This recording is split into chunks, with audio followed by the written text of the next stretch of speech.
Good morning, everyone. Please get settled, get situated, grab some coffee, have some breakfast. My name is Ann Eaton, and I'm the Assistant Director for Economic Development, and I'll be leading us through this morning's event. Before we get started, if we could give a round of applause to our harpist, Sarah Hall, for the beautiful music this morning. And welcome to For Women, by Women, celebrating women entrepreneurs. It's great to have all of you here this morning, especially as we celebrate National Women's Small Business Month during the month of October. And again, thank you for taking the time to be here. We recognize that you take time out of your own busy lives to be with us here today, so really want to extend that thank you to you. And before we begin, I do want to acknowledge our policymakers and our executive team who continue to champion small businesses in Austin. Mayor Pro Tem Vanessa Fuentes is here with us this morning, and I'm going to invite her up here shortly. Also, Mayor Watson is not here, but Mayor Watson is a big champion for small business, as well as our city manager, TC Broadnex, and his executive team, which we are under the leadership of Dr. Eric Anthony Johnson. He's traveling at the moment, so he couldn't be here today. We are also very appreciative to our many community, state, and federal partners, and to Hannah Terrell, Interim Director of Austin Public Library, and her team for hosting us here today. Hannah, I don't know if you're in the room, so we can give you a special thank you for your help and support. And lastly, I also want to make sure to acknowledge the great people who cooked our food this morning. We have our caterer, Chef DeAnthony Colbert, owner of Colbert's Culinary Creations. So thank you to Chef DeAnthony and his staff for feeding us the delicious food this morning. We have our photographer, Kitty Bird, taking great photos to remember this wonderful event. As I mentioned, our musician, our harpist, Sarah Hall. And also, lastly, want to give a shout out to Balloons and Smiles, who did the decor, and Blue Goo Bakery. That's a mouthful. Again, small businesses that help bring this together. And of course, I have to acknowledge the orchestrator of this event, Jacqueline Mayo, who works very tirelessly with all of our small business team. Small business team, if you could raise your hand. It's led by Javier Zarate. We have Isabel Castañeda, Joaquin, Dusty. Where's my team? Esther. So thank you, and Joy Miller, of course. So thank you to our small business team who makes this event a priority for all of you every year. And again, these take a lot of sacrifice and energy, but we know how important it is to stop and pause and bring this event together for the women in our community. And so now I'm going to invite Mayor Pro Tem Vanessa Fuentes to say a few words to kick us off.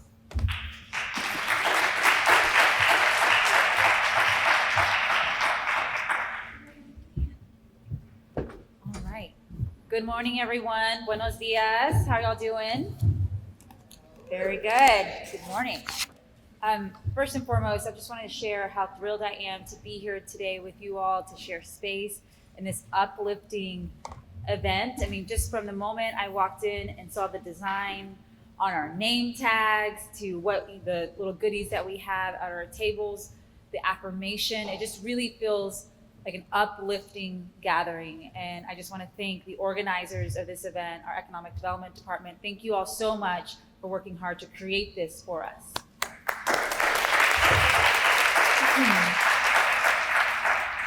Today is very meaningful for me to be here. I was raised in a small business family. I know the power that small businesses have in really uplifting folks and families out of poverty and what it can do to change generations. And as a policymaker in Austin, as your mayor pro tem, I truly and fundamentally believe that small businesses are the lifeblood of our city. So I'm thrilled to share with you this special message on behalf of the city of Austin. Be it known that whereas women who own and lead businesses are a driving force of innovation, resilience, bringing fresh ideas, bold leadership, and meaningful impact to a wide range of industries. And whereas enterprises founded and operated by women continue to strengthen communities by offering valuable services and generating employment, prioritizing sustainable practices, and serving as engines of economic mobility and information. Whereas women entrepreneurs frequently reinvest in their communities, supporting schools, nonprofits, and local initiatives, making their businesses not only economic contributors, but also vital community anchors. And whereas the month of October offers a dedicated time to spotlight the achievements of women business owners, to dismantle the remaining barriers to equity and entrepreneurship, and to inspire future generations to pursue business ownership with confidence and support. Now, therefore, I, Vanessa Fuentes, Mayor Pro Tem for the City of Austin, on behalf of the Mayor, do hereby proclaim October 2025 as National Women's Small Business Month in Austin, Texas.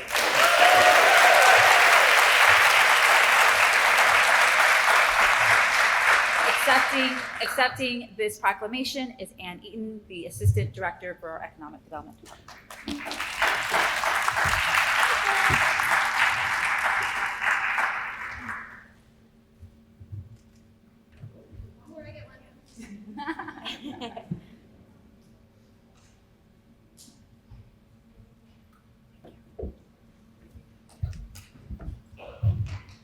Thank you, Mayor Pro Tem. And again, another round of applause for Mayor Pro Tem, not only for being here today, but for the policies and the work that she champions every day from the dais, from the committee level, because without our policymakers, none of this is possible. As we mentioned, today we are really here to recognize the incredible impact of women-owned businesses in our economy and our communities. Women entrepreneurs are not only starting businesses every day, they are fueling economic growth, creating jobs, driving innovation, and redefining what leadership looks like across all industries. I have some stats here to share with you to help quantify just how significant women's impact in business truly is. Nationally, 42% of all businesses in the United States are women-owned. Together, they employ 9.4 million people and generate more than $2 trillion, with the T, trillion dollars each year. In Texas, that impact is even greater. And Texas ranks among the top states for women-owned businesses, with Austin at the heart of this movement. Here in Austin, women are leading in tech, the creative sector, professional services, and beyond. Over the last 5 years, women-owned million-dollar firms grew nearly 10 times faster than men-owned firms. Now that deserves a round of applause. Even during the pandemic, women didn't just survive, they pivoted, they adapted, and they thrived, fueling new growth. However, challenges remain. And women-owned businesses still receive, on average, 50% smaller loans than their male-owned counterparts. And more than half rely on personal savings to fund their vision. But time and time again, women rise, not just as business owners, but as mentors, innovators, and community builders. When we invest in women, we invest in jobs, innovation, and the future of Austin.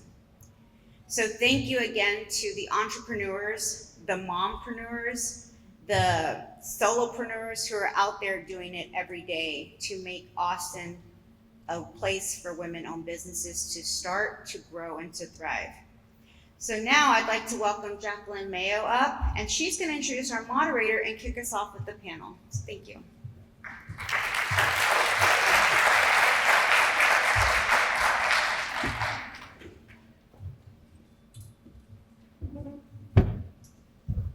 Good morning. Thank you, Anne, for that nice little introduction.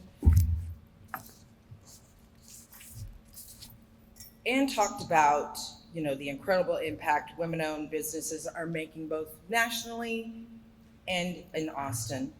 Now we have an opportunity to hear directly from women who have changed their community. We're fortunate to have with us this morning a panel of accomplished women, entrepreneurs who will share their stories, their insights, their experiences. We'll hear how they have built their businesses rooted in inclusion, sustainability, community, and how their values have shaped not only their success, but the lives of the people around them. Their stories will no doubt inspire this room and those outside of this room. Today's guiding our conversation this morning is my all-time favorite person who I really, really love. She has moderated our panel last year, so if you guys were able to come last year, you know who I'm talking about. She is a long time champion of women entrepreneurs here in Austin. She brings with us just a wealth of experience. We appreciate her champion, her support for the Austin Economic Development Department, as well as the Small Business Division. She has dedicated her career to amplifying women's voices and creating platforms for their success. So I guess you know who I'm talking about. I'm talking about Melinda Garvey.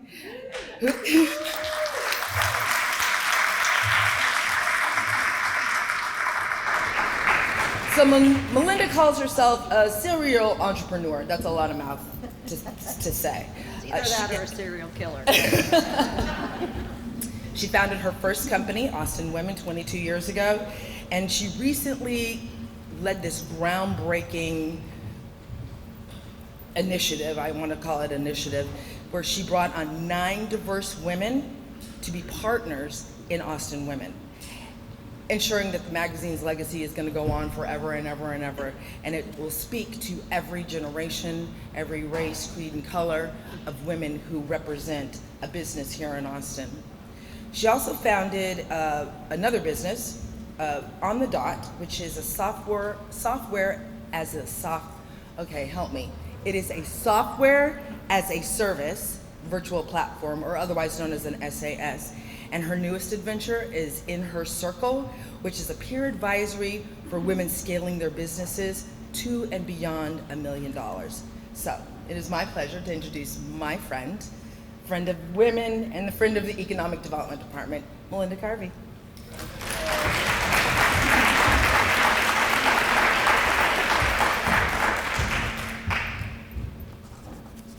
Hey everyone. That's loud. Thank you all for being here this morning. I know if you're like me, you battled the crazy traffic that just seems to get crazier every year, but thank you all for being here this morning. And this is a cool space. Like, you can see everything. I've not been in this space before, so this is really special. And what's even more special is the women that I am about to introduce and bring up to you. As Jackie mentioned, it has been just a career-long passion of mine to talk to women, support women, figure out how I can amplify their businesses, amplify their stories, because I know in my core that you gotta see it to be it. And things like this, where we have women talking really authentically, sharing not just all the good stuff that you read about, in articles or on social media, but really some of the tough stuff as well. And I really appreciate being able to bring these women together to have this kind of authentic conversation. So, without further ado, I'd like to just invite the panel to come on up, and then I will introduce you when you get up here. Let's clap it on. Yeah, there we go. We need some of that wild walk-up music, right?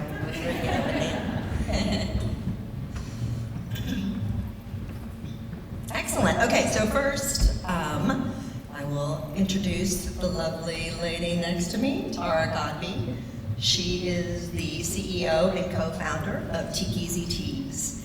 And I'm going to let her mostly tell you about it, but I'm just going to give you a little idea. It's a music-inspired tea brand, and she says it best. Teakeasy is the cross between tea and speakeasy. So you can kind of get the vibe of what she's doing. And I know we've got some really exciting things coming up for your brand. So really excited to talk to you. She actually came out of the corporate world, believe it or not, and then found this crazy thing called entrepreneurship. So anyway, it's been an exciting ride, and we're excited to hear about it.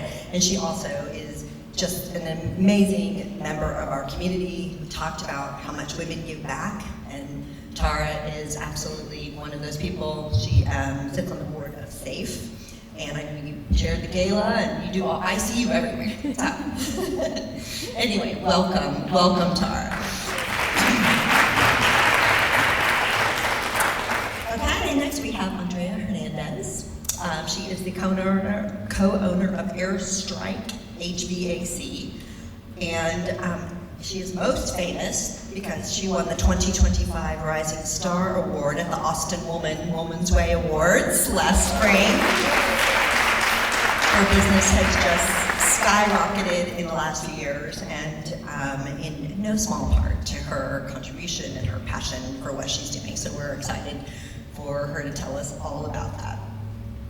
And then we have Rae Wilson, Wine for the People. So just amazing, interesting brand, and the passion behind the brand, and it's really more than just wine, but of course, you know, and we're going to talk a lot about that, about bringing people together and that passion. She is one of the very few female winemakers in Texas, and really nationwide. It's certainly a male-dominated field. I know she cut her teeth in Napa Valley, correct? So I know that y'all are excited to hear about her wines and what she's done with this brand, and you know what this means to her. So super excited to talk to all of you. Welcome.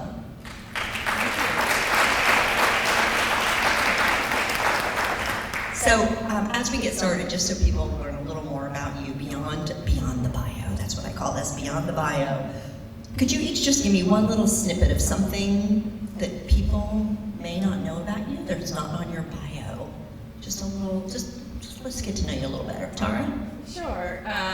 First, it's great to be here. Thank you, Melinda, for the wonderful introduction. Something interesting about me, I think that when you are in Austin, it's always a shock to hear someone who was born and raised in Austin, and I'm not one of those people. So this is actually the 5th state that I've lived in. I'm originally from New York State, and then I went to Pennsylvania to Arizona to Maryland, and now to Texas, and I just got here as fast as I could.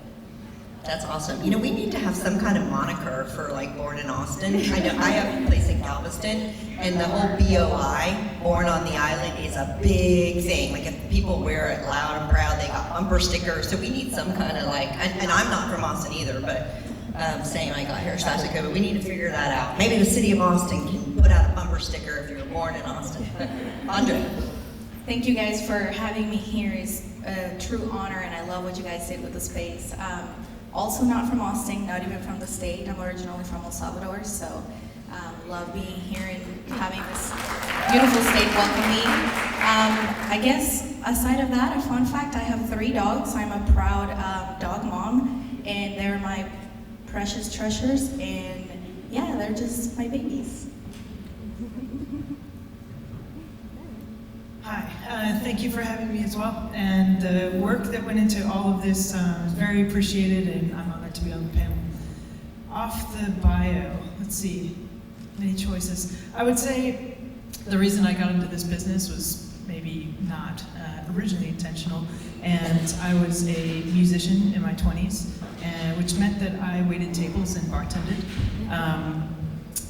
And from that, got into finer dining and needed to learn something about wine, which then turned into quite the takeover of my life in some years. But yeah, very kind of roundabout way to end up in this business, and a bit of a different background to kind of contribute to the way I approach it. I'm not a sommelier, but wine has taken over my life too. I support that. In a good way, in a good way. In moderation way, but in a very good way. Thank you guys. I'm really excited to have you here. Okay, so let's start. Rae, why don't we go ahead and start with you?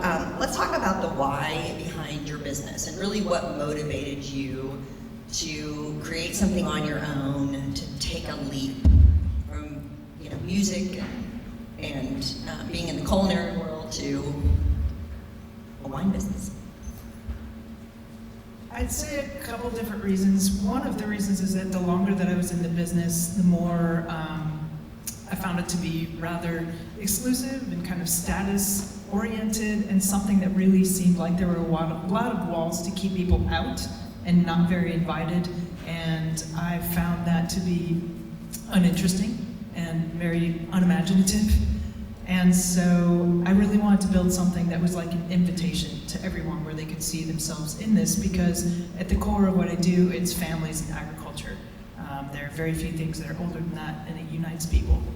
So I really wanted to bring kind of more of that uniting and connecting people to the process. And so there is such a incredible process from the farmers that originally are growing the fruit, to then the people that are making it in the cellar, to then the way that we enjoy it together. It's all very communal. And so I really wanted to highlight that and find ways for people to see themselves in that. On the just why I chose to do something on my own was that after working in different wine regions around the world, I did not know that people make wine here, and I discovered that.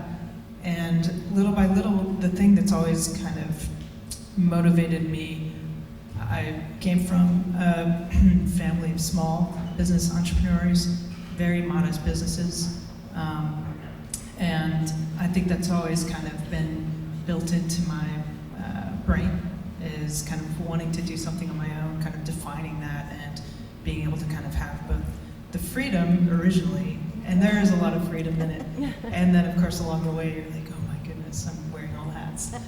So in growing that, and really, again, really being able to define my own kind of purpose in it, and the way that I really want to impact was really powerful. And so I think through that, it really became a place where I saw Texas as having potential of doing something on my own, rather than some of the other wine regions where I worked. It would take a lot different kind of level of investment for me to do something like that. So looking at a young industry that I can feel like I have a contribution and a voice that stands out, and something that will continue to contribute to the development, was something very appealing to me. Well, I didn't intend to be in HVAC initially either, probably much like some other people. Oh, come on, every little girl dreams of being in HVAC. I know.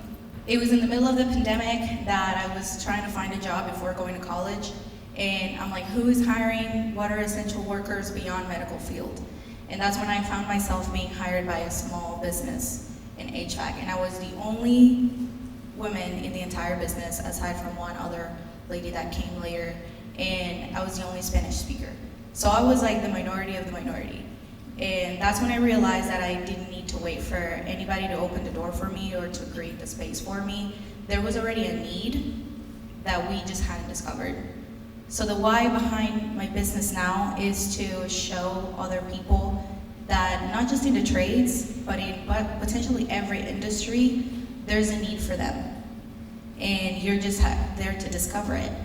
To also come into people's homes or people's businesses and kind of make them realize that we are trustworthy individuals. We have often been met with people having their guard up because they think this tradesman or tradeswoman is going to come take advantage of their situation and their need, when in reality we're there to help them have that thing that they need. For us is cold air, which in Texas is very much needed, but we're not there to take advantage of them being in an emergency. We're just there to help them find something that brings them comfort, that helps them be in their home happy, in their business running. So for me, it's just being that image of transparency, honesty, and just that example that there's a space for us anywhere, because we create that space for ourselves. So my why. It's very interesting for me, and I think as we have conversation throughout this morning, there's a story to be told, and I hope we get there. But I will say that after spending about 30 years under the corporate umbrella, I did all the things to have a seat at the table. And doing all those things, I guess it gave me my corporate chops, which has been beneficial in my business, but I still wasn't fulfilled, to be perfectly honest. I was in leadership development, and so mentoring hundreds of people and building platforms and all those things, it was really exciting for me. The best part of my job was not the reports and all the things that we had to do. It was the people who came in my office and sat and had a conversation. It was the people who said, you look like me, you get me, can you mentor me? And these are the things that got me excited. Now, how does that get me to tea? That's an interesting story. But what I have realized is that my tea business is really about community and connection. One thing that I read somewhere, and I use it all the time, so now I made it mine, is that when you drink coffee gulp by gulp. You're in a rush, you gotta go, gotta get to work, I need energy, right? And when you drink tea, it's sip by sip. There is a process in brewing, you slow down, you get to enjoy your tea, and in that, build community and connection. And so that's my why. My why is to build community. Okay, so let's keep going on that a little bit. So both Rae and Tara have businesses that are sort of quintessentially these experiential businesses, right? They want you to feel something, and there's a passion behind it. Obviously, we want the tea to taste good, and we want the wine to taste good, but it really is about more than that.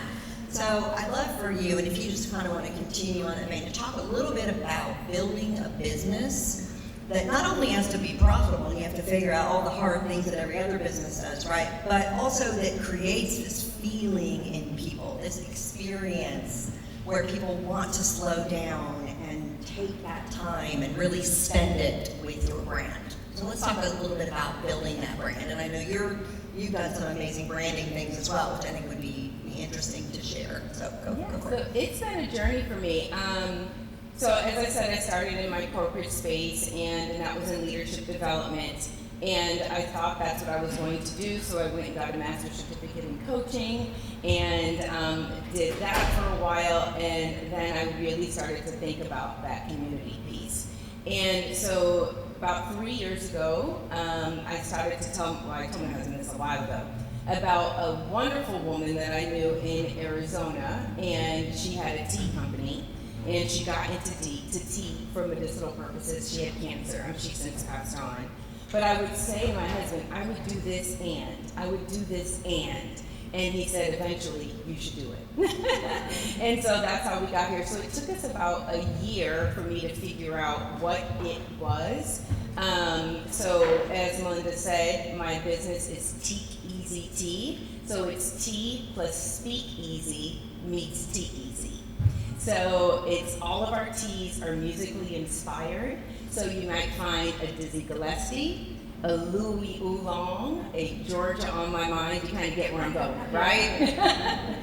So I was super intentional in building that and building music around it. We made sure that all of our teas were ethically sourced, that they were all straight from the farm. So it took me about a year to do that.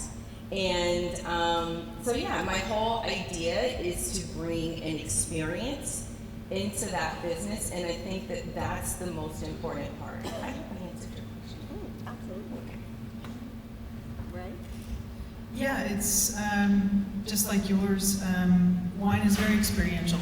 In the end, it needs to taste good, but it's very much, most of the time people are enjoying it with other people, a lot of times with a meal or celebrations, and it's about bringing people into that picture where they can see the way that they can enjoy the product in their own life.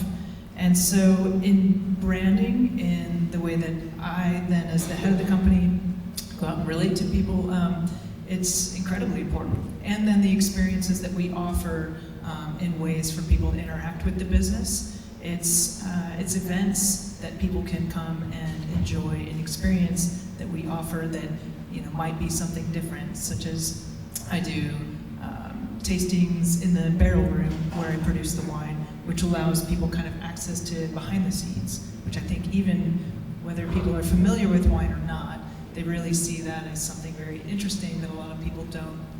Maybe it's not always easy to access that side of the business. And so as well then, here in Austin we do a lot of different types of events, and that really is an invitation for people to come out. They build community over the years. We've had wine club members that now they see each other at events and they tell us that they just came back from going to dinner last week, and all these things where people build their own relationships, which is always really fulfilling to feel like we just kind of created a space for that to happen. And so all of that very much is driven by experience, and it also is about kind of giving access to more of that side of the business rather than people feeling like it's only mysterious and you need to know a secret language to access that and things like that. So the way that we offer the experience is very much more in direct relation. Well, that's awesome. And Andrea, you said something earlier about, because I think that at first I was like, okay, well, HVAC is not so much, an experience. I hadn't included you per se in that question. But you said something earlier just about that trust factor and about people feeling very vulnerable, especially in this day and age where there's a scam a minute, right? And you don't know how to trust and who to trust. So I'd love for you just to talk about how you create that experience for people that really builds that bond of trust. Yeah, I think it all starts by really asking the right questions, not coming into that space just because it's hot and already thinking, I know what's wrong. It's asking the questions, how long it's been happening, were there any symptoms before it finally was out, and the technician or our technicians in their expertise, they may already have an idea of what's going on, but there may be multiple things happening that you don't see immediately to the eye or to the, the troubleshooting test that you run, but just having that conversation so that the customer really feels like you're there to meet their need, because that's what we're there for. We're not, yes, we make money, but we're not there to cash a check or collect and move on. I always say, we did a great job if we never hear from you again. Most people, like you guys, you want people to come back to your business. You want people to come have more tea, come have more wine. For me, if I'm having to come multiple times to someone's house because they're having multiple issues, something's wrong, we haven't done something right. If we replace your system, hopefully I'm not hearing from you again other than for maintenance or, because you want to upgrade or something like that. But ideally, we do something where you're like, they did it and they did it right. And that's it. Because I promise you don't want to call me multiple times if it's hot in your house. That means you're not happy. So I think it's that, having the customer realize that we're there to do it once, do it right, ask the right questions so that they know that we're not there to tell them what they need to tell us what they need, and we're there to provide it. That's awesome. So I want to talk a little bit about just spaces that you show up in that maybe are, I guess, maybe challenging. In terms of being underestimated as a female business owner, just thinking about sort of where you've shown up, where you felt like people have been, have underestimated. Like, for example, I know you're negotiating on a building and, other things. So I'm sure you have some examples of spaces where you've shown up, people are like, oh, that's a woman, or you didn't feel like you had the power, but then you took that power back. I'd love to just give some examples of that. So this is a very interesting question to me because I have experienced it many, many times, whether I think about my corporate space, whether I think about my first business, and where I am now. And I don't know if you've noticed, but Melinda actually introduced me as a different title than where I am now, and this is a part of the story. So in my corporate space, it was being a woman who had a seat at the table, being a black woman who had a seat at the table, right? Sitting in that space and then waiting for the senior leader to come in the room, and I'm like, I'm here. We're waiting for me, right? So there's that piece. When I had my first business, back when I lived in Arizona, in Pennsylvania, I had an event planning business. And I hired, it's quite interesting, I hired a friend of mine to work with me who happened to be a Caucasian woman. And every time we went to a business meeting, guess who they thought the owner was? So there's that, right? And so there was a feeling of not belonging there and having to assert myself and say, again, here I am. So that moves us to now. So now I own a tea company and I'm in business with my husband. And as we were kind of structuring the business, we probably didn't make some choices that were the right choices. And if you notice, my title was COO. But who do you think is doing the work? Right? Let's be honest, let's be real. Who's standing on stages, who's meeting and greeting, who's shaking hands and kissing babies, right? So we have had this conversation, and now I am the CEO now. And thank you. And I think that it's just important for us to not, I don't want to say dumb ourselves down, but live out loud and live fully and grab a seat. What do they say? If there's no table for you, then build the table, right?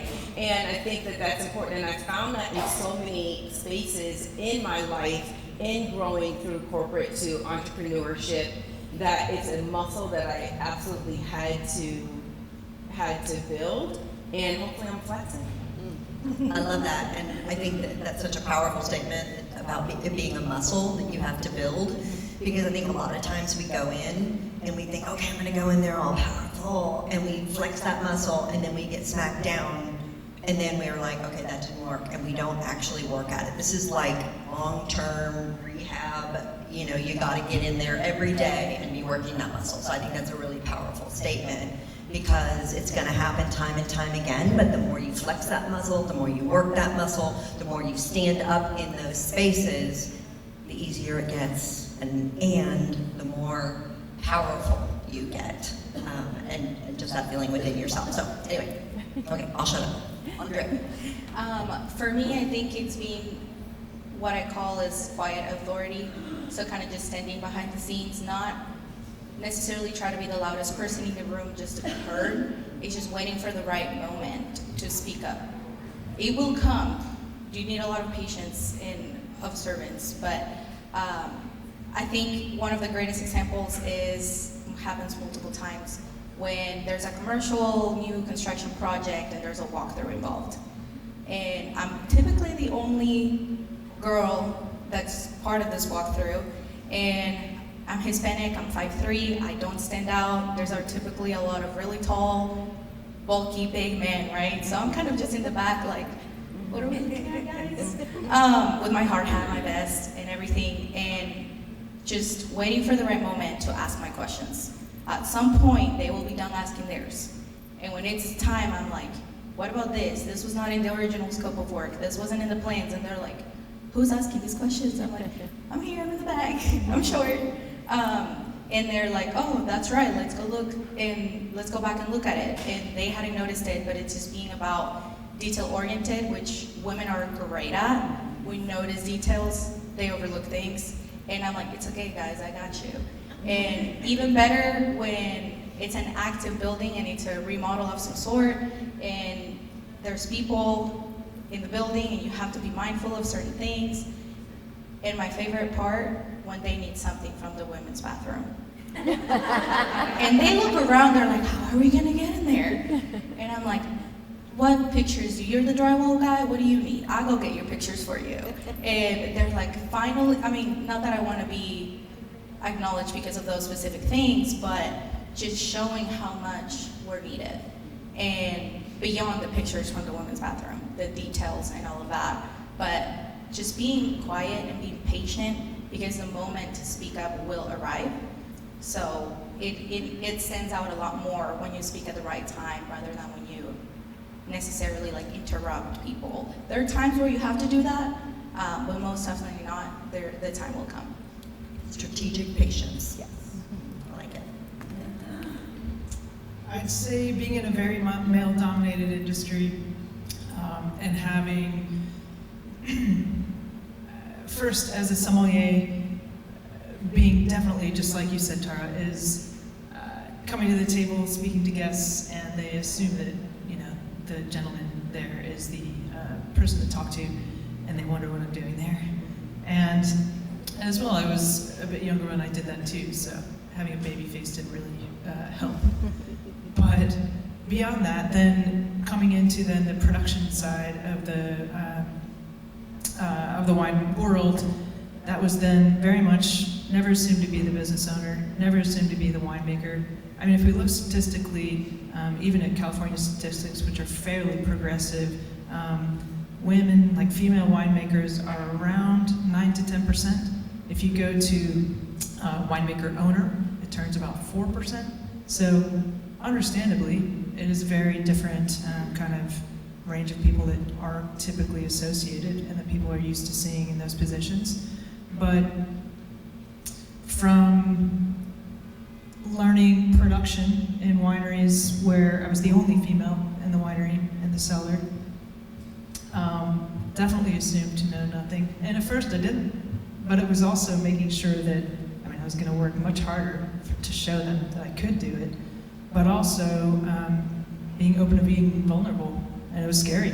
And I didn't, a lot of women aren't, when they're young, kind of exposed to mechanical things. And, in a winery, a lot of it is like big industrial equipment. I knew nothing about it. I didn't know how to close a bracket or anything. I was a city kid. So those things were very vulnerable. And I had to be in a space where I didn't know anything and I was assumed to know nothing, but I was also assumed that I couldn't learn it or I just couldn't do it.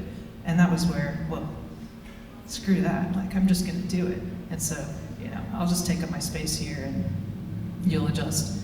And it took time to adjust. And in time, built relationships and made friends and all of that, but very intimidating. And then I would say, then with my own business, one of the most challenging things has been building relationships with farmers, growers out in rural Texas, which I'm not originally from here. Like I said, I'm a city kid from Chicago, and that was a very different world. I was also not just intimidated, but a little bit scared. I didn't really know what to expect. Originally, I would go out to these areas with people that already had standing relationships that all very much looked like the farmers. And I was there and they were making introductions for me. And so some of that kind of connection and mentorship from some of those people in the industry made a really big difference. But then when I went back on my own, like, hey, remember that guy that introduced me? Your friend that you've known forever? And then they would, through that connection, kind of offer some trust. And I have to say I've been very surprised, but incredibly impressed by a lot of the welcomeness that I have seen and did not expect. And that has been a lovely part along the way, along with a lot of the challenges. There's a lot of potential when you show up just sincerely and in a genuine, looking to build a relationship rather than there to just extract and know that it's a partnership that needs to be built. And I think most people respond fairly positively to that. Okay, so Tara, you alluded to it when you talked about your title change. How many of you, just 1 second. A lot of small business owners here. How many of you work with your spouse or significant other? Oh, okay, let's get in. That's good. I think it's a really interesting dynamic, and you find, a lot of small business owners, especially women, do that, and navigating that. I navigated that myself. My husband actually came into the business, and when I went to be entrepreneur in residence at UT, this is years and years and years ago, but I really needed somebody to come in and be able to step in and it was a very interesting experience. Today is our 21st wedding anniversary, so we made it. Sometimes barely, but we made it. But it creates its own set of not only wonderful benefits, but also challenges and figuring out how to own that power. So I'd love for you just to start with that, and let's talk a little bit about it. I love my husband. I do. I love him. We all start with him. I really love him. He is the most amazing man. And so my husband worked at the post office for 36 years, and he retired. And so we were always talking about what was his second act going to be. Me being a forever entrepreneur, always a dreamer, always a thinker, was like, this will be great. You should work with me. We should do this together. We're going to still. And it is great, right? What I had to learn, though, is that it's important for us to all work in our zone of genius. And what I've had to learn is that I cannot expect him to be me and to give him grace. And that was around the time when we started to have the conversation of the title change, right? A mistake that I made, and I'm going to be vulnerable in this, why was my husband the CEO in the beginning at all, right? Obviously, that wasn't the right choice. And to be completely honest and vulnerable, the reason why I made him CEO is because he was the pocket, right? He was the wallet. And so as a woman, I think, and as a wife, I think I kind of pulled myself back because of that, and that was a huge mistake, because he wasn't what I needed, what a CEO should be. So anyway, we had that conversation of what a role really looks like, what he should be doing, and even though a difficult conversation, I was very lucky that he was open to the conversation, and we made that flip. So yes, he is my husband, he's my best friend, he's my biggest cheerleader, which He's a cutie too. I'll keep him. But he's my biggest cheerleader. But what was also important is that we don't lose a sense of our relationship in this, right? And that we are able to talk through things and have those difficult conversations so that we don't lose our marriage in that, right? And because of that, it has been a difficult transition, and I think it was more difficult because I put it on myself that it was difficult. I think that had I just been in my full self in the beginning and not feel like I had to pull back, and I don't know why, because that is not my personality, but I think we would not have had to make the flip-flop. So yeah, it's been a challenge, but it has been very rewarding. And like I said, I couldn't be more happy because he is my cheerleader and he believes in this dream. And so it's been helpful. Awesome. Yeah.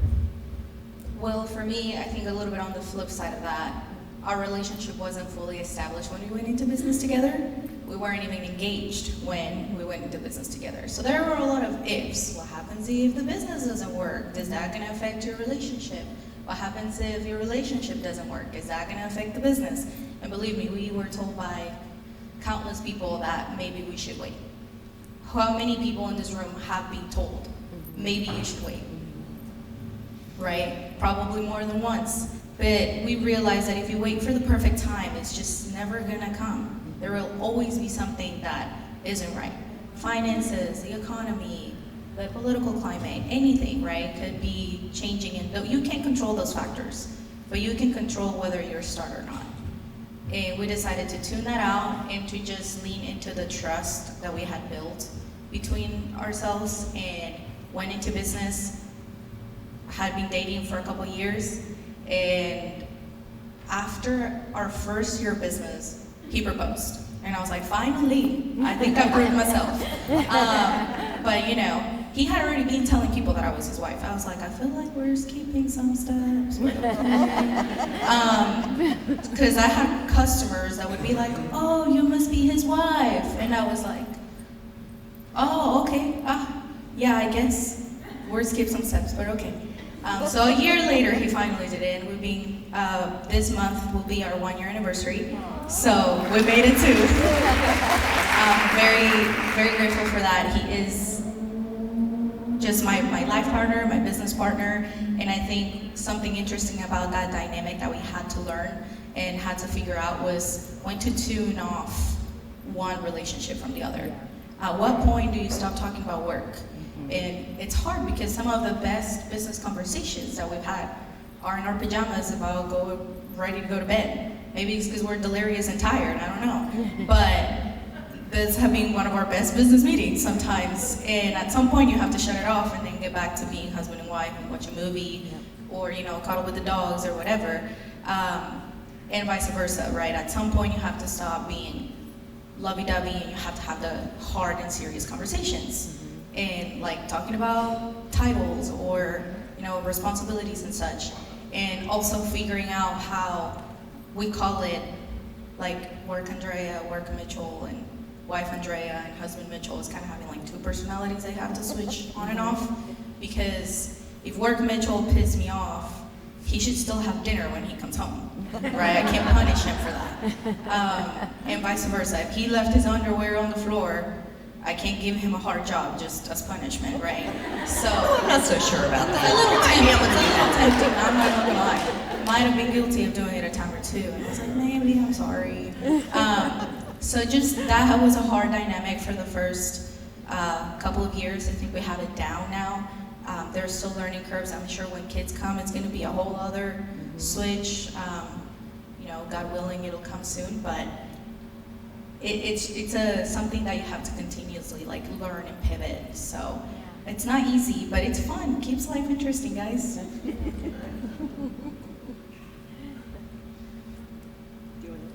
Okay.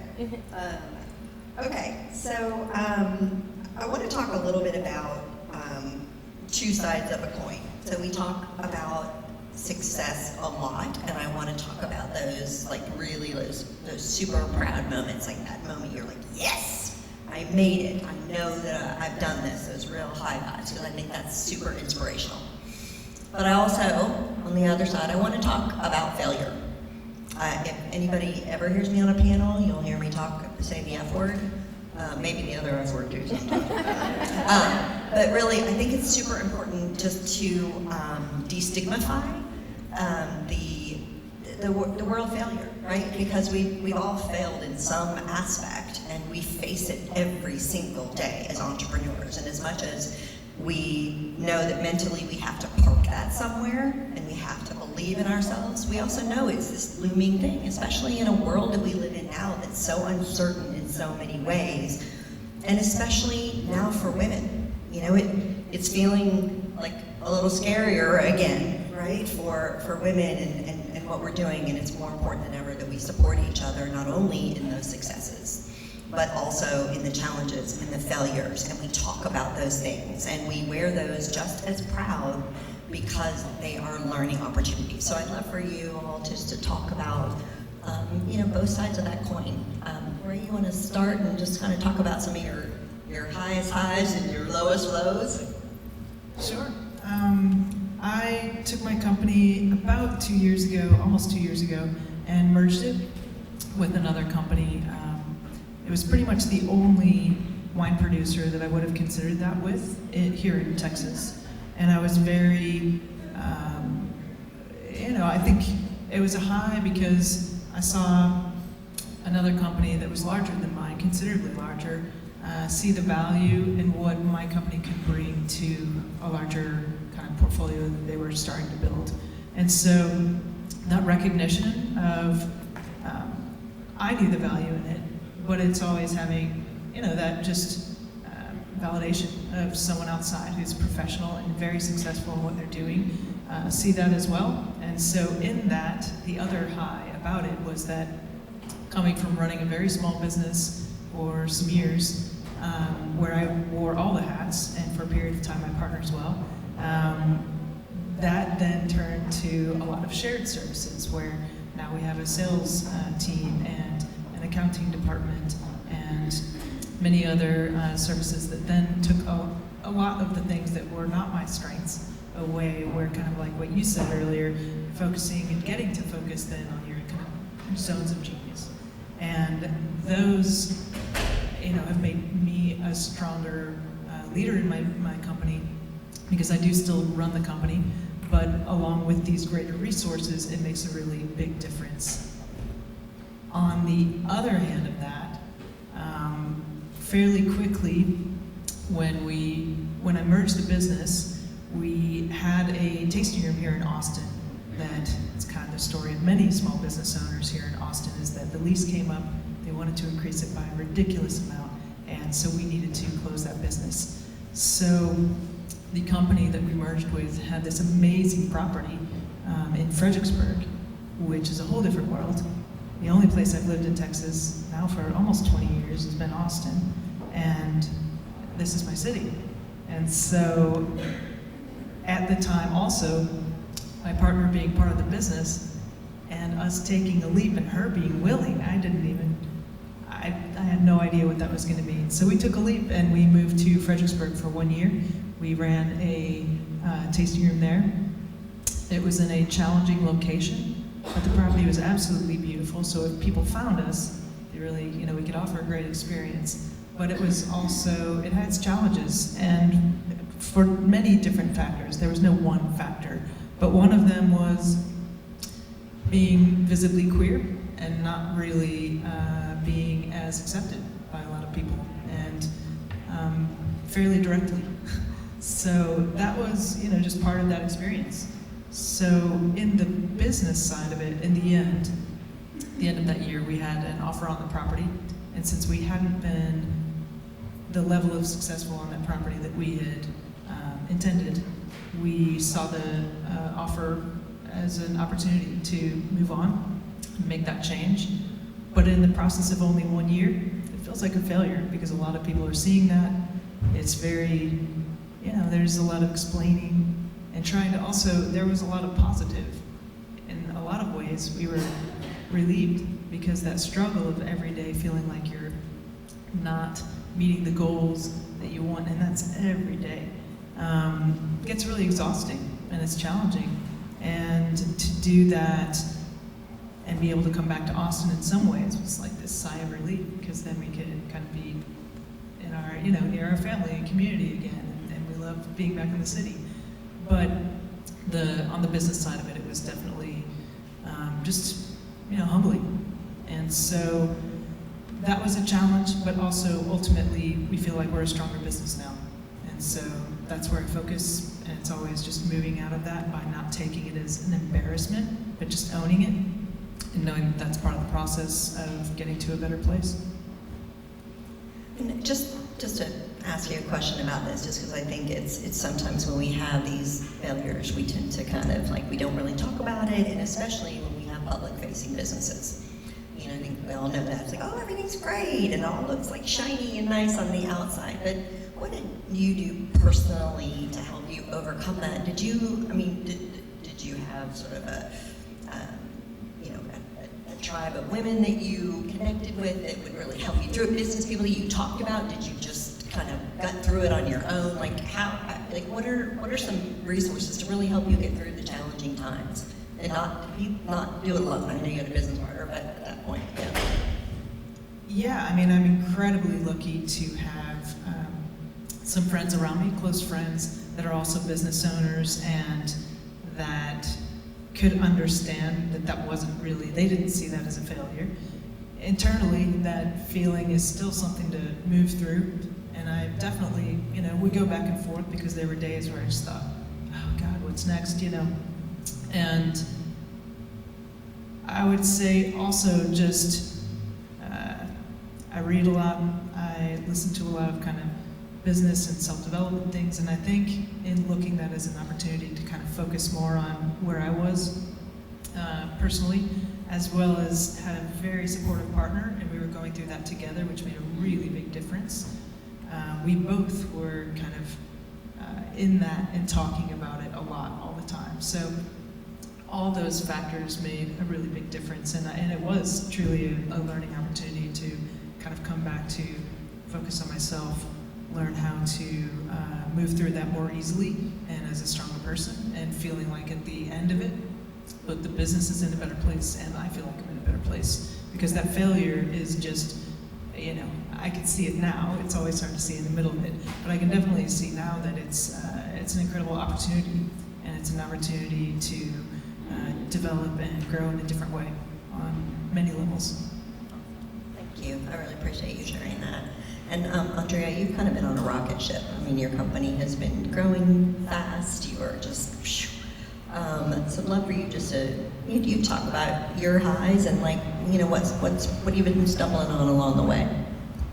It's been a jumble of many factors, but I think our biggest win, it's funny because I do truly think that it is our biggest win.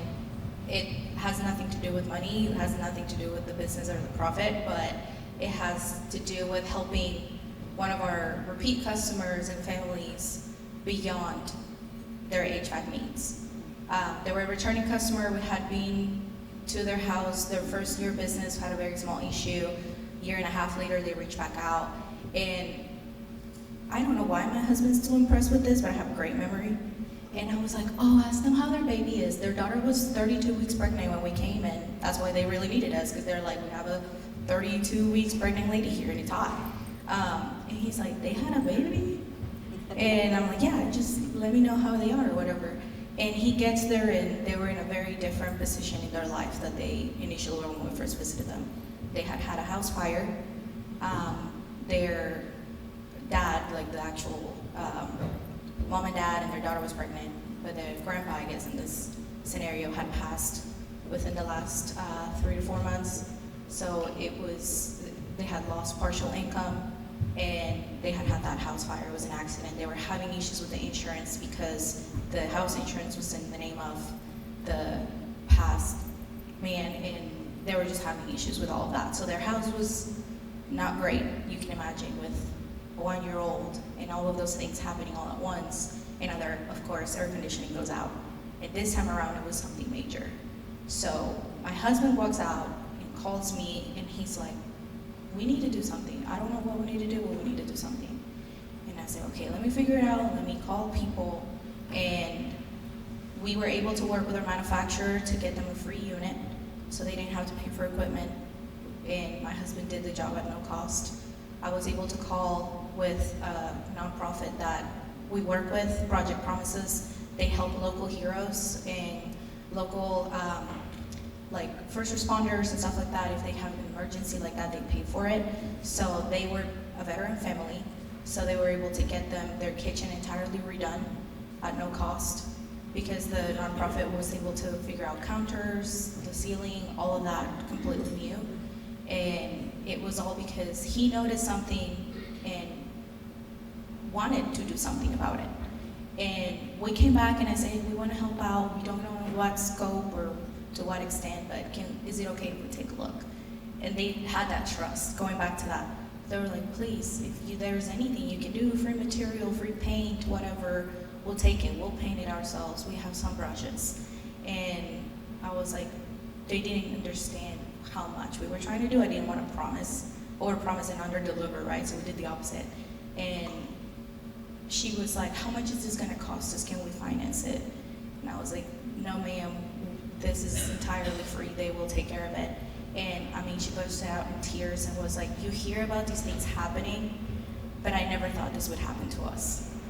And I told my husband, this is why I married you. Because so many people would have seen that, shrug their shoulders, and walk away. And I would have never known. And nobody would have ever known that this family was in this position. From the outside, the house looks fine. You don't know what's happening behind closed doors. But because he walked in and noticed those details, we made something that for us was just a phone call and a small change. But to them, it was what brought their joy back to their lives. They were no longer in a house that felt like that trauma that they had been through. It now looked again like the happy home that they've been meaning to build. So that's been our biggest win so far, and that's amazing. And I just want to acknowledge, and what I want to acknowledge is that it's so cool that you acknowledged her husband, and kudos for him. because he did what you asked him to do, which is ask the question, right? And that's amazing, and that's a great partnership, but that's you. So, congratulations. I get goosebumps when I talk about it because it's just that. It's just trying to look beyond what they need. It's sometimes so much more than cold air. And they had trusted it once, they trusted us again. And I think now we've earned that relationship with them beyond anything else. So just truly grateful to do that. Now on the other hand, right, not all everything is joy. Yeah. I think on the beginning of our second year in business, we had just gotten married. We had started, year 2, all pumped and thinking it's gonna be great and fantastic. And we took a job, very big job, out of town in Dallas, and they stopped paying us. We were about 60% done with the job, and we had only been paid about 15%. As a small business with no credit lines, with no loans, self-funded, you can imagine what this meant to us. Not getting that investment back and not getting that profit back. We had hit an all-time low in our bank account. And, just like you said, it's being vulnerable, right? It happens. There are those days where you just see the bank account drop. And you're just hoping that you can make the next payroll. And for us, it was such a big thing to protect our team. Because the one thing that we were wanting to do is keep calm, calm chaos, right? But you don't want them to panic and jump the ship, right? You just want to figure it out and protecting them from that. It was very tough because you have to put on your smile and you're figuring it out. But these are people with families that trusted the small business and took a chance. They didn't take the corporate job with all the benefits, with all the paid time off, with amazing deals, right? A sign-on bonus, all these things, because we're barely in year 2 business and they're just thinking, I like those people, I like what they're doing, I just want to be part of a company that's doing good things for the community. But those businesses struggle, and that was a really tough time, and you turn failure into opportunities is what we had to do. And that's when we decided to start investing in more smaller jobs and remodels. We were not doing that, and we were able to pivot within about 3 months. The next quarter, we had done the most revenue that we had done ever before. Because I think when you're at the bottom, you can only go up from there. That's how we saw it. It just gets better from here, guys. And he did. It was a lot of patience, a lot of hard work, a lot of working with the right people, and just being patient. It's hard. That's one of the things that I have to improve the most, is being patient. It's not one of my qualities. If you hear me talk a lot about it, it's not because I'm good at it. It's because I'm trying to work on it. Yes, it is. But yeah, just the waiting game is the hardest part. Yeah, and just trusting that everything's gonna get better.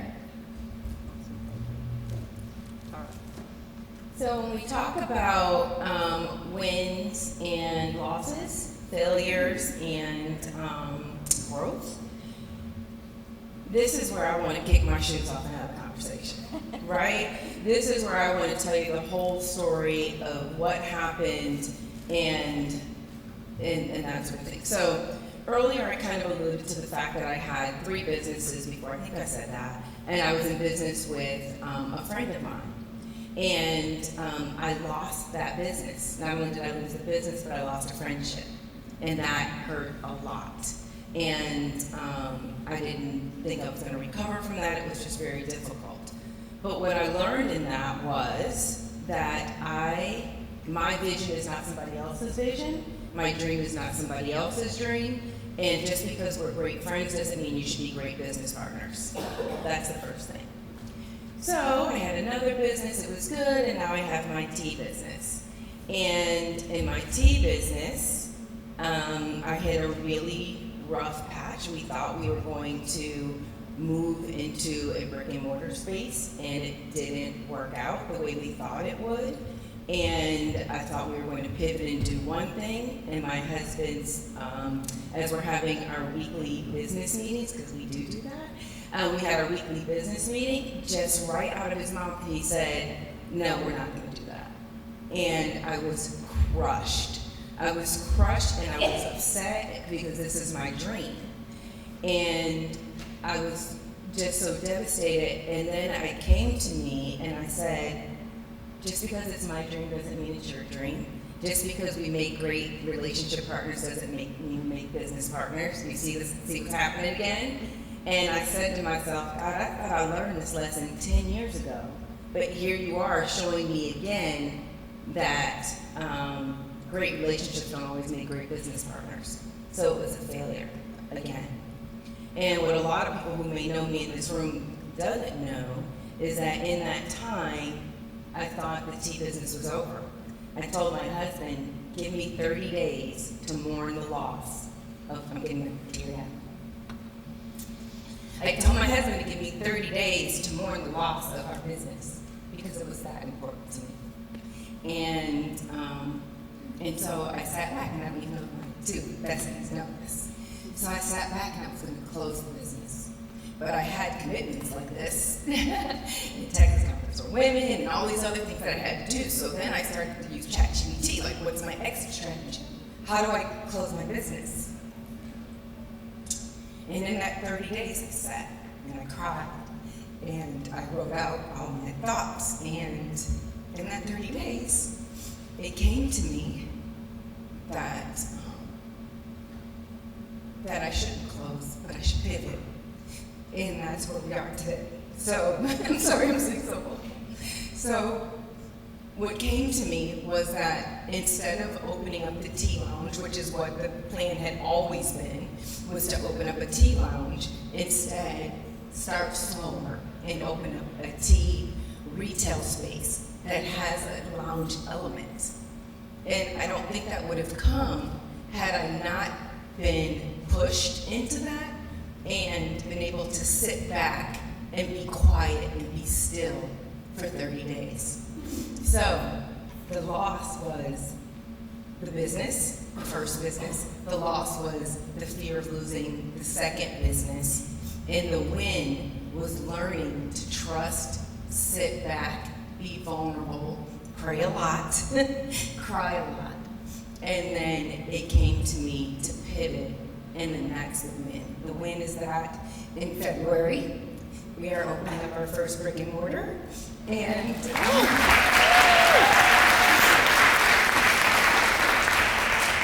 that's the win, and that's the pivot. And so sometimes it doesn't come where you know it's gonna come, and it's really hard. And I didn't know I was gonna cry in that, but that's how I felt when I thought I was losing my business. So that was the loss.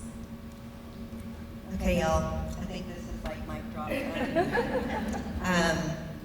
Thank you for sharing that. And I see you all the time, and I did not know that. So thank you for being vulnerable and sharing that, because honestly, I think a lot of us needed to hear that today. I needed to hear that today. So thank you.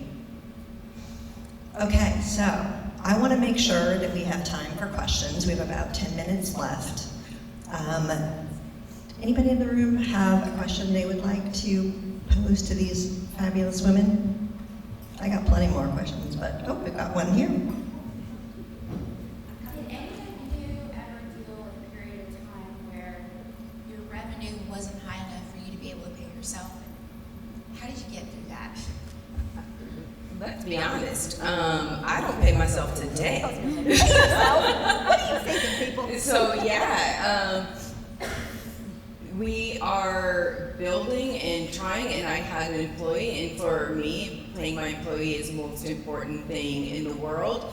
I know that there's the book, Profit First, you're supposed to pay yourself first, and all those kinds of things, but I think when you have a CPG, consumer products and goods, I don't know if everybody knows, when you have a CPG, your overhead is a lot higher, and you have to have product, and you have to have all those things. So yeah, for me, paying my employees was the most important thing, but I'm trying to make that pivot now and do the profit first model. But yeah, rarely do I pay myself. I'm just not there yet. I'm sure the wine could. You'd be right. When I started the company, I started actually, Wine for the People started as a consulting company because I was doing a lot of consulting. And then in 2014, 2014 was when I started my production. My first production was about 1 pallet of wine, which is about 50 some cases. It is technically a production more than I needed personally, but tiny as far as commercial production. So yeah, it took quite a transition. There were a few years before I really was making anything completely sustainable where I could quit the consulting, and just like you, much of what we were bringing in was going to a support employee because I really needed that. So it was really splitting those that focus for quite a while before I could really kind of get to that next level.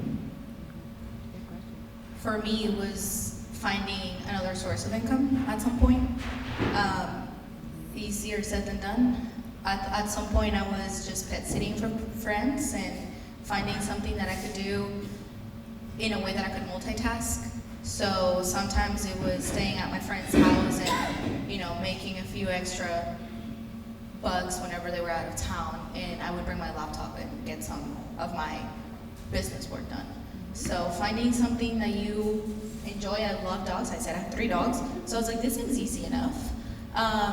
And something that isn't too distracting, right? Because there are some other sources of income that eventually you're like, that feels like a full-time job, and something that you can do, you know, with some sort of flexibility. I have other entrepreneur friends that did other things like bartending at night and Uber Eats or whatever it looks like for you, right? If you already have kids, babysitting, and it's not the sexy talk, right? Nobody wants to hear that. I wish there was a way for you to get quick money, easy. It's just, if somebody knows the answer to that, please let me know.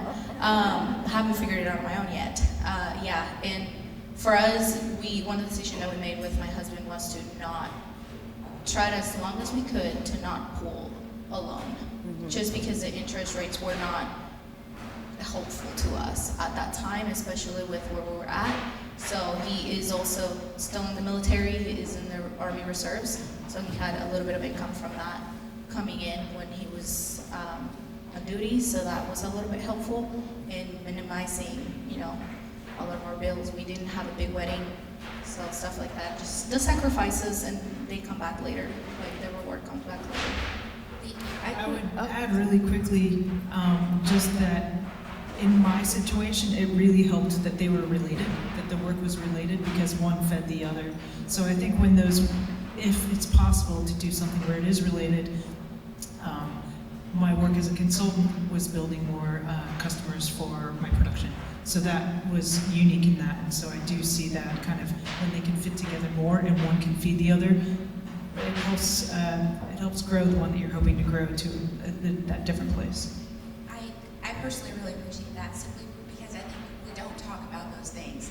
And for me personally, at the dinner table with my partner, and I'm in the same place, we started a business before we were engaged, now we're engaged, we're getting married, and our budget for our wedding went from $30,000 to $2,000, and he had to go get a job, because in our situation also, he's not the CEO, I'm the one that runs the daily operations.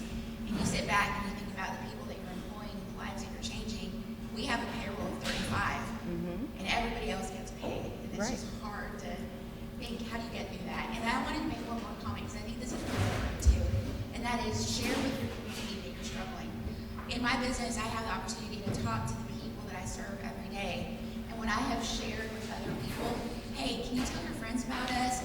Can you let somebody know you had a good meal? Whatever it might be, they have really rallied around me and tried to lift me up and shared my information with other people. And I think that is important too for all of us as we're thinking about it, to be vulnerable and just let people know we need help.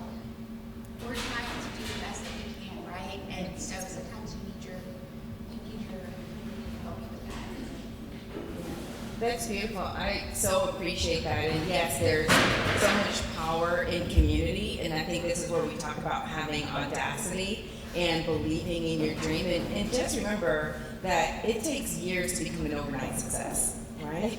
And it's not always glamorous. So yes, being vulnerable. Thank you for sharing.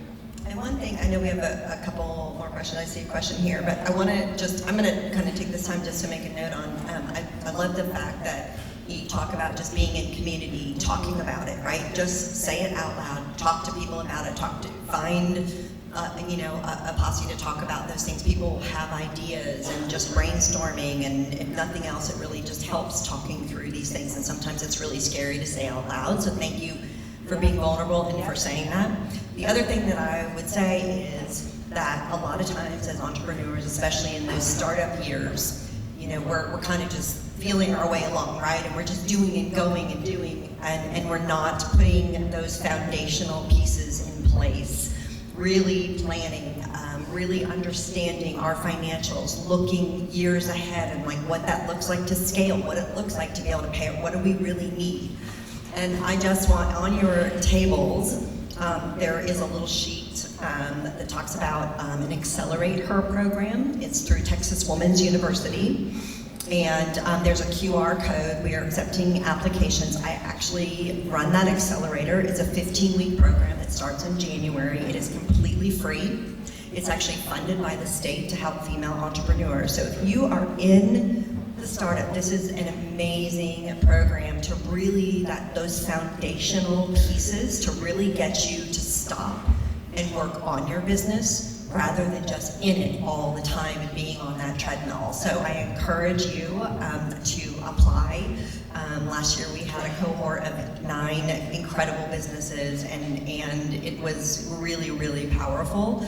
But that is a free resource. The City of Austin has so many amazing resources. Their small business division, they do all kinds of things, so please look into that as well. So there are those. They're not as many as we'd like, resources, especially for women, but there are some, and I'm so glad that Texas Women's University has brought this program. I'm glad that we do things like this program today, because these are important. So show up and do those things for your business. So anyway, there's a QR code, like I said, on papers on the table. Question? Yes. Thank you so much for a very inspiring talk. Thank you. My question is reflecting on the fact that women currently adopt artificial intelligence at a fraction of the rate of men. And I'm wondering if that's a matter of access or intention. Would you be willing to share how AI is either relevant or irrelevant to your business? Thank you. I use it every single day. It has become my extra employee, right?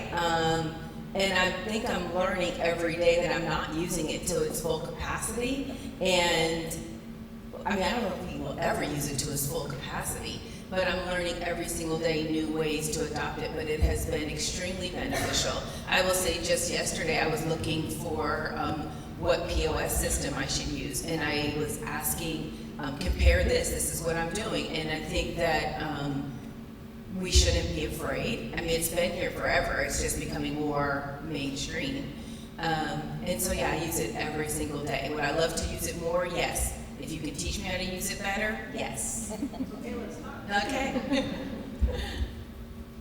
We use it a lot. We are now trying to figure out this program that's coming out to train technicians by using AI in virtual reality, so that they can get hands-on experience without you having to build a whole showroom, without having to, invest in all this equipment. And maybe you still have to do that part because it's still not quite the same, but it gets you from point A to point B so that they can get to point C later on. Reduces the training time. So in the office side, of course, we use it from anywhere from social media to scheduling things. Our service radius is really big. We service everything from as far as down in San Marcos all the way as far north as Georgetown and Gerald. So sometimes figuring out what the best possible route for the technician is so that he can hit as many jobs as possible without having to run around back and forth and waste, and drive time. And figuring that out in a matter of minutes instead of having to take hours figuring out all of that. But to her point, figuring out how to involve it more is always an option, which brings me to continuing education. Don't be afraid of attending that workshop. Yeah. Don't be afraid of, it doesn't always have to look like in the form of a degree. You mentioned the program that you have, continue to find those opportunities, because knowledge is power. The more you know, right, the more that you can do with that. And don't try to be the smartest person in the room. I always like to surround myself with people that know more than I do, because if I'm the smartest person in the room, I can only do as much as I'm already doing. What's the point? Do you want to collaborate? And I always say collaboration in community over competition. Do you want to get there quick? You can do that on your own, or do you want to get there far? Like, do you want to go far? And that's when you have to take the time to sit down and learn AI. So I think it may be a little bit of both. It may be a little bit of access, and it may be a little bit of we just don't know enough about it. But you have to sit down and figure it out. You have to ask those questions. It's okay to sound dumb, because you only will sound dumb once or twice, and you learn it, and then you'll be fine. So that's a great question. I agree wholeheartedly with what you're saying. Knowledge is very much power, and that vulnerability to seek it out as resources is incredibly important. When it comes to AI, my knowledge and experience is limited. So although we do use it on the production side for a lot of inventory management and analysis and things like that, when it comes to more the front end of the business, it's more concentrated in our marketing, and then on a more direct level for me, it's fairly limited. It's very limited. It's like me and ChatGPT sometimes, but it's not really, by far, really in any depth of the usage of multiple platforms and things. So I do think it's incredibly important for making our processes, especially on the production side, much more efficient, and then certainly it has its great value in our marketing side too. We have time for one more? Okay, we have time for one more question. Yes. Hello, good morning. My question to you was, I am an entrepreneur that is not quite sure exactly what to do, or doesn't have the focus to keep doing what it is that I want to do. And I just wanted to ask you all, when did you know that your businesses, that you could focus on that? And then, excuse me, what advice would you give to someone who wants to build a value-driven business, but may not have the focus to continue to work on that business every single day? What things do you guys do to make sure that you remain focused on what it is that you want to create for yourselves?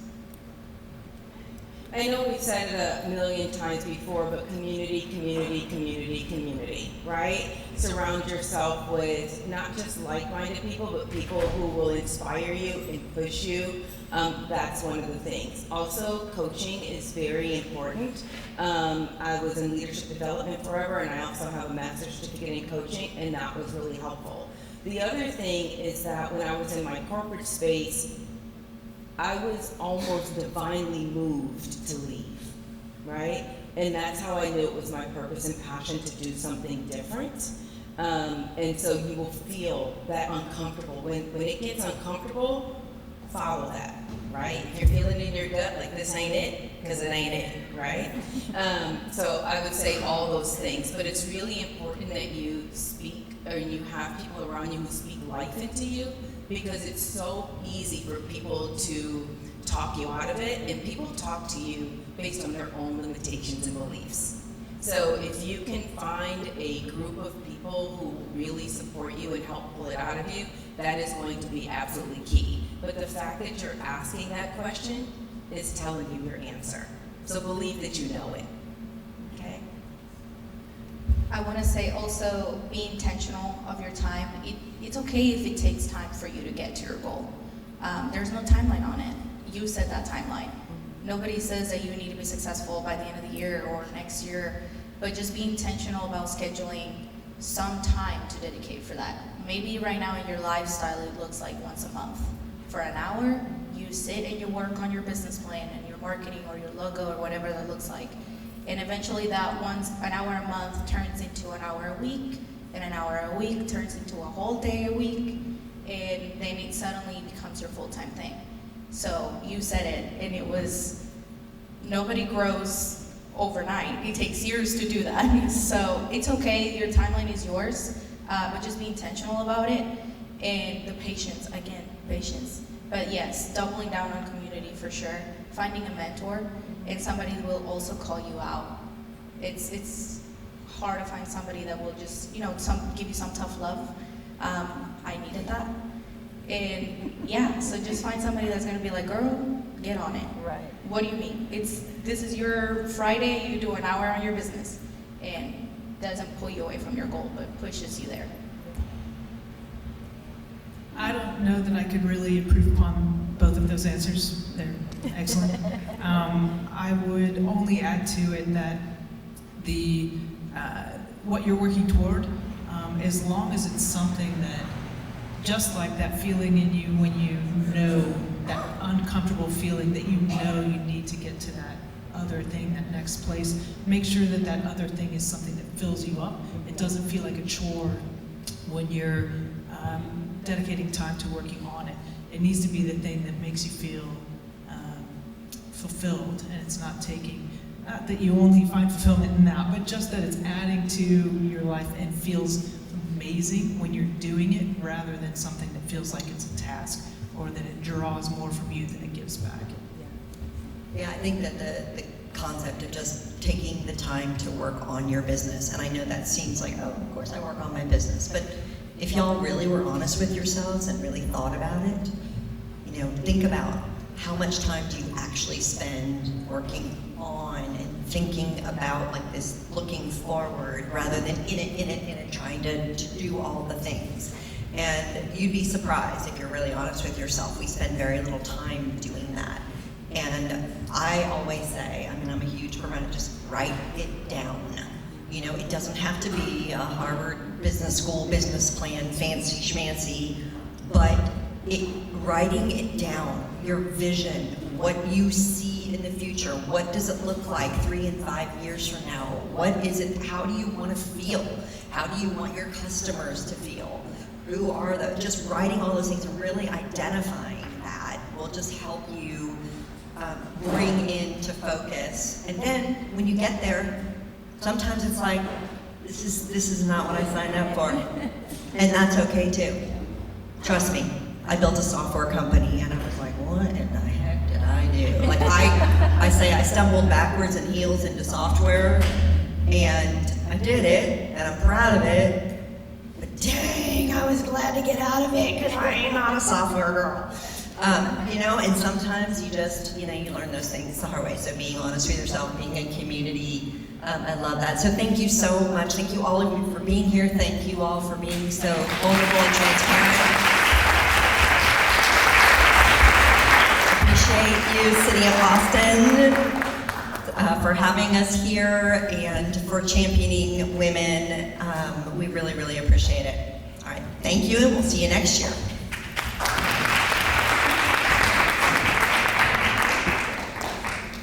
Thank you, Melinda.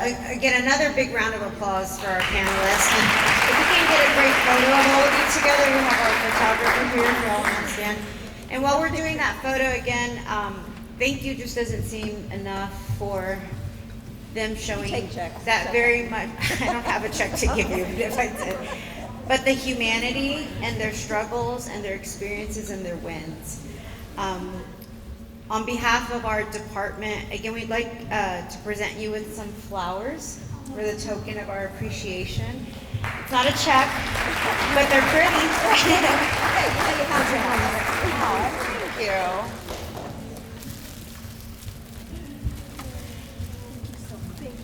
And before everyone leaves this morning, I want to make sure we wrap up so you have time to talk to our panelists. There was mention, especially to the entrepreneur in the room who's seeking resources. Thank you, Melinda, for plugging us. We do have coaching and classes available for the community who are either trying to learn how to write a business plan, a marketing plan, who need that coaching from one of our contractors to help you understand the financial piece. So please talk to one of our small business staff who are here this morning. Additionally, this afternoon, we're also hosting a class at our office at 5202 East Ben White, and it's from 1 to 3 p.m. It's a very special class. It's titled Unlock Access to Capital with our SBA loan expert, Sue Malone, who's here. And she doesn't get to Austin very often, so it's a great opportunity to learn from her. And again, you can still register for the class at www.smallbizaustin, and biz is B-I-Z, austin.org, and then click on classes to register. Additionally, wanted to plug a program through our Austin Resource Recovery called Circular Austin, which it spotlights businesses focused on repair, reuse, and zero waste. And so they do an annual competition with prize money up to $10,000. So please visit their website to learn more. So lastly, if you look at the back of your program, if you have a blue dot, you are welcome to take the flowers home with you. We just ask that you do not take the vase because they don't belong to us. And finally, we'd love your survey input so that how we can continue to enhance this annual event for you all and the women in our community. So again, thank you for being here. Thank you for your time. And again, another round of applause for our panelists.